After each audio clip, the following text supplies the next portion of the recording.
Hey, it's Flora Lichtman, and you're listening to Science Friday.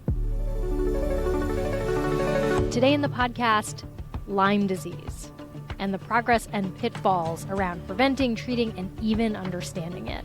I've been working on this for 30 years, and I can say that part of my career is filled with abject failure. It is peak tick in some parts of the country, and data suggests it may be the worst tick season in years. Fordham's tick index even rates concrete jungle New York City as high risk at the moment. Of course, the big concern is diseases ticks carry, including Lyme disease. Without quick treatment, Lyme disease can be debilitating, spreading to the joints, muscles, and nervous system, prompting arthritis symptoms with a side of brain fog. So here is the question on my mind. Why is there no vaccine for Lyme disease? There's a Lyme disease vaccine for dogs. We've had it for years. Why not one for people? Here to take a bite out of this question is Dr. Linden Hu, an immunologist and Lyme disease specialist at Tufts Medical School in Boston, Massachusetts. Linden, welcome to Science Friday. Oh, thanks so much. Glad to be here. Why is this year so bad for ticks? I'd say that's really hard to say. There are probably lots of different factors involved, but things like how cold the winter was, how much snow cover there was. So typically more snow has an insulating effect, so it helps keep the ticks alive a little bit better. Very cold weather will kill the ticks. Once we get out of winter, one of the big things that affects it is how much moisture there is. Ticks survive heat pretty well, but they do not survive lack of moisture. So when we have a dry spell, it often will wipe out tick populations. So even seasons that start out very robust with lots of ticks, if we hit a dry spell, the tick populations will crash. Let's talk a little bit about Lyme disease. It's a bacteria. What does it do in the body? So it's actually a really wimpy bacteria in a lot of ways. It's very dependent on its environment to survive, and it can't survive outside a tick or mammalian host. So typically what happens is an infected tick will bite you or bite an animal. Most of how this is maintained in the wild is through small rodents and pass between ticks and rodents. And we're kind of incidental to all of this. We get accidentally infected. But when it passes to a human, it usually starts at the site of the tick bite. The bacteria exit the tick and enter into the skin, and it starts to replicate in the skin. From there, it goes pretty quickly to other parts of the body. It can go to other skin sites. It can go to the brain. It can go to the heart. It can go to the central nervous system.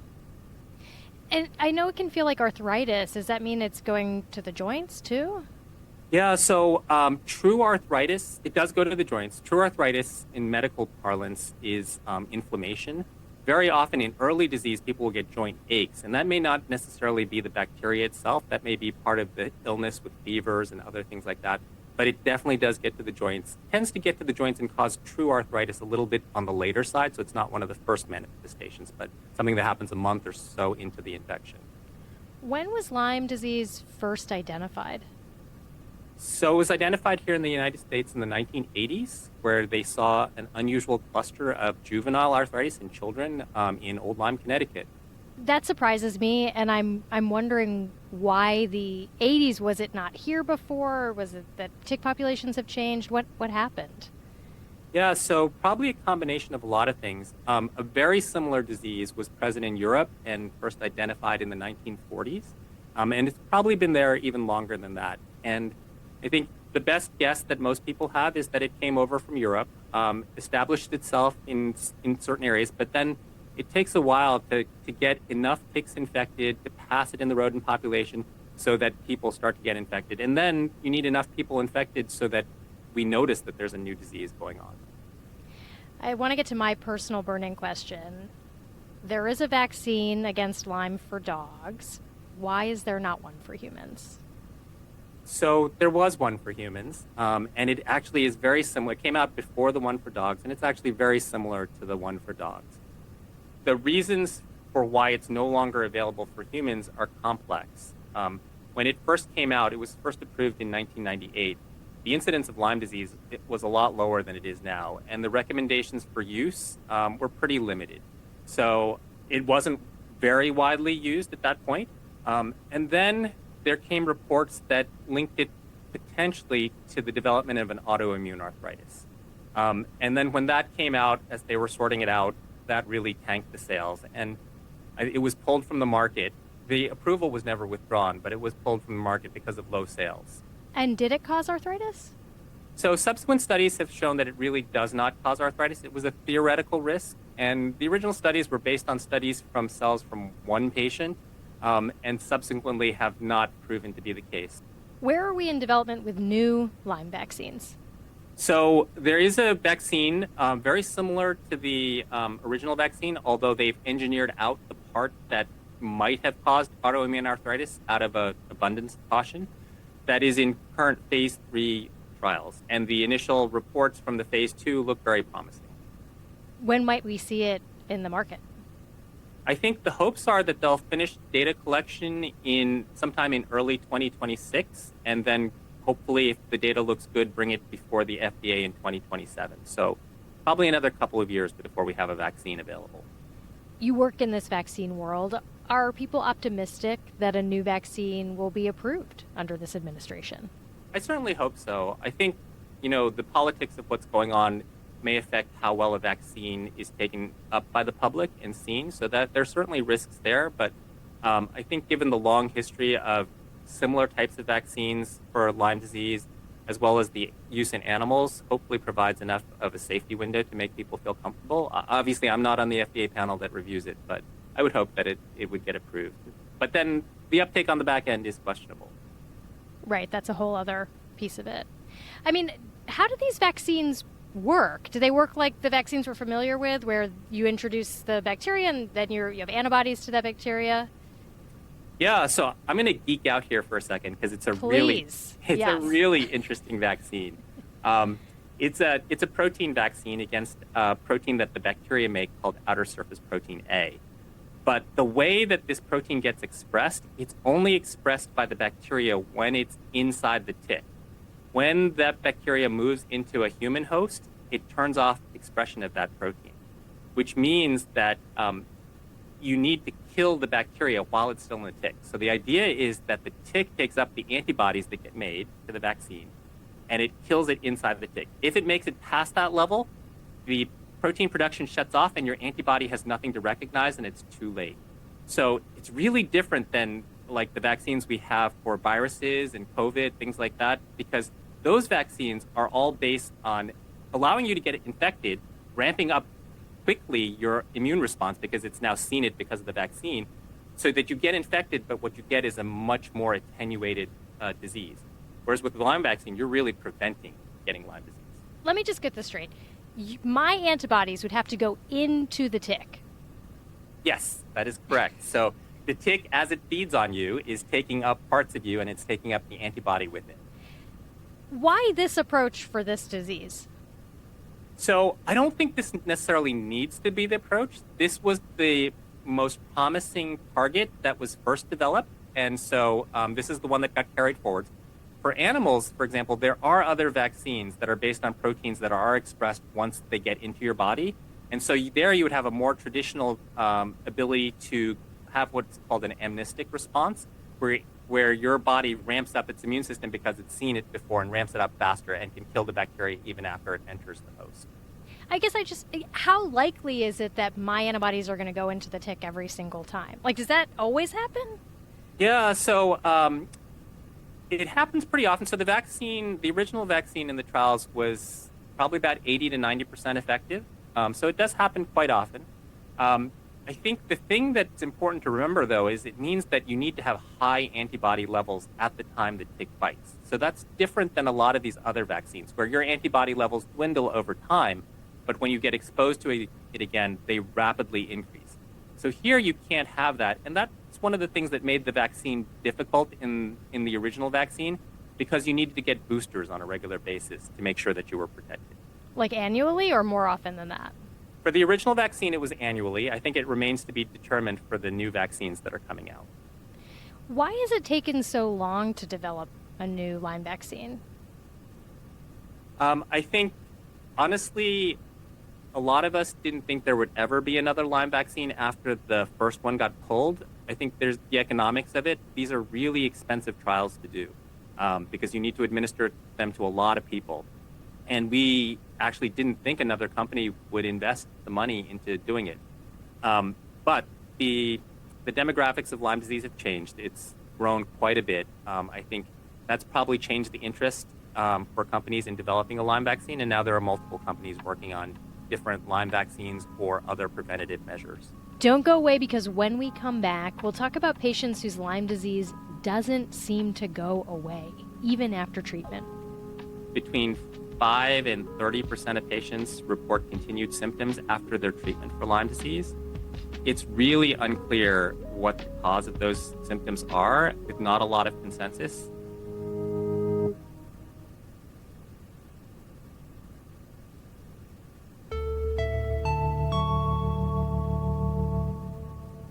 So I was diagnosed with Lyme disease 15 years ago, and I had the sort of signature bullseye rash and symptoms, so the doctor was pretty sure. But I remember the blood test being a little bit unclear. Am I remembering right? And what's the state of the diagnostics now? Yeah, so I think part of it's right. And a lot of the difficulty with diagnosis is just based on the timing of your own immune response. It takes time for you to form an immune response to the bacteria after you get infected. And so at the time where you still have where you have that bullseye rash, you're usually really early in infection. And it usually takes a couple of weeks to develop a full immune response. So testing during that early period, right after you've been bitten, often is negative. Tests are probably positive around somewhere between 25 and 50% in the first couple of weeks, and then it goes up after that. A negative test, though, doesn't mean that you don't have the disease. So the current recommendations are, if you live in a Lyme endemic area and you have that bullseye rash, and I should mention, it's most commonly not a bullseye rash. So bullseye rash occurs in a minority of the cases. It's usually a round, red, oval rash. But if you have that rash, even if your test, we don't actually recommend doing the test. We actually recommend just going ahead and treating people at that point. I want to talk a little bit about chronic Lyme. I've heard there's controversy about whether chronic Lyme even exists, and I know CDC doesn't call it chronic Lyme. For example, they have a different name for it. Can you sort of parse this for me? That's a really difficult and touchy question. I think chronic Lyme has been one of the trickiest things to deal with Lyme disease. Somewhere between 5 and 30% of patients report continued symptoms after their treatment for Lyme disease. It's really unclear what the cause of those symptoms are.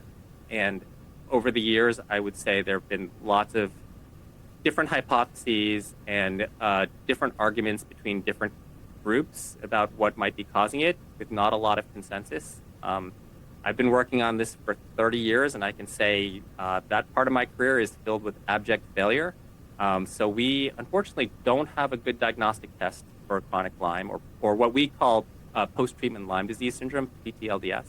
So there's no good diagnostic test, which is kind of the first thing you need to be able to make progress, because without it, especially for some of the symptoms that people get long-term with Lyme disease, which are fatigue, brain fog, things that are pretty common in the population in general, with or without Lyme, it gets really hard to define a population to study. And I think that's been one of the big hurdles to trying to make progress on chronic Lyme or PTLDS.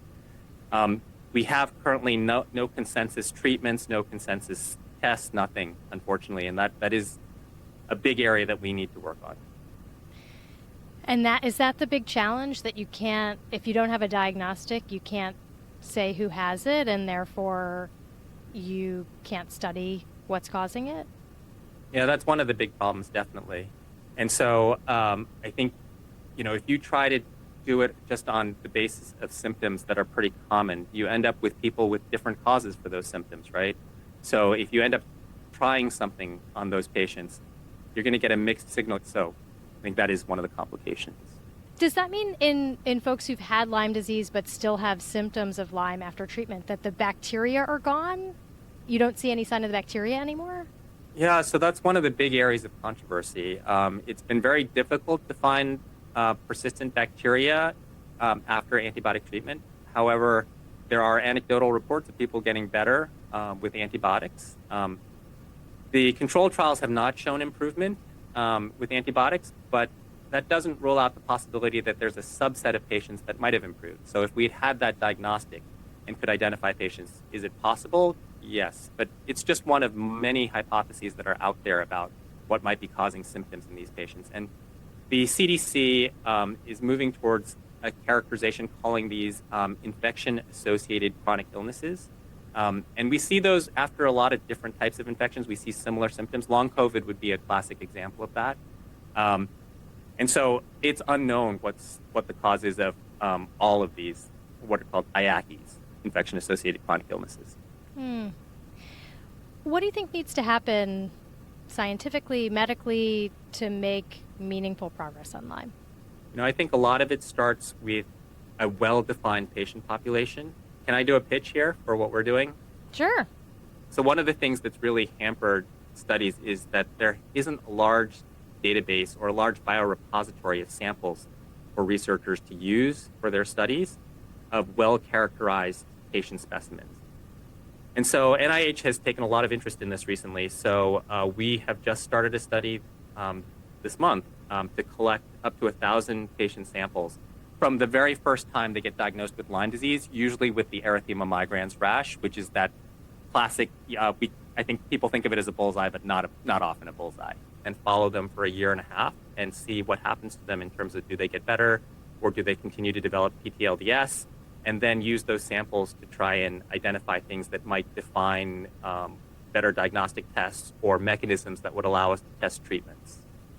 Besides vaccines, are there other preventative approaches in the works?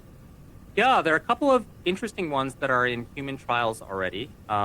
So one actually does use antibodies, but instead of giving you a vaccine, it gives you the antibodies preformed. And this was a strategy that was used in COVID. So for people who are vaccine adverse, this is an option where you can just administer the antibodies and that will offer protection for 3 to 6 months. The other approach that's in human trials now is one that's, again, a treatment that's available for your dogs, but not available for humans. And those are anti-tick medications. And so you can give medications that will kill the ticks as they start to feed on you. Many of the diseases that are transmitted by these ticks require that the ticks be attached and feeding for 24, 48, 72 hours, depending on the disease. And so if you can kill the ticks very quickly, and these drugs do kill the ticks quickly, you can prevent transmission of these diseases. And you can prevent, the nice part about that is you can prevent transmission potentially of multiple diseases. So that would be a game changer if that turned out to be effective. That's really fascinating. Well, thank you for joining us. I really appreciate it. Oh, thank you so much for inviting me. Dr. Linden Hu is an immunologist and Lyme disease specialist at Tufts Medical School in Boston, Massachusetts. And on our website, we have a piece about researchers developing an anti-tick vaccine. Yes, a vaccine that can help your body reject a tick bite. To check it out, visit sciencefriday.com/tickbite.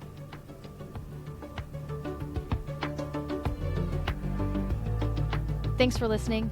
If you like the show, rate and review us wherever you listen, or just go straight to guerrilla marketing. Take a friend's phone and subscribe them to this podcast. Please help us get the word out. Today's episode was produced by Kathleen Davis. I'm Flora Lichtman. Thanks for listening.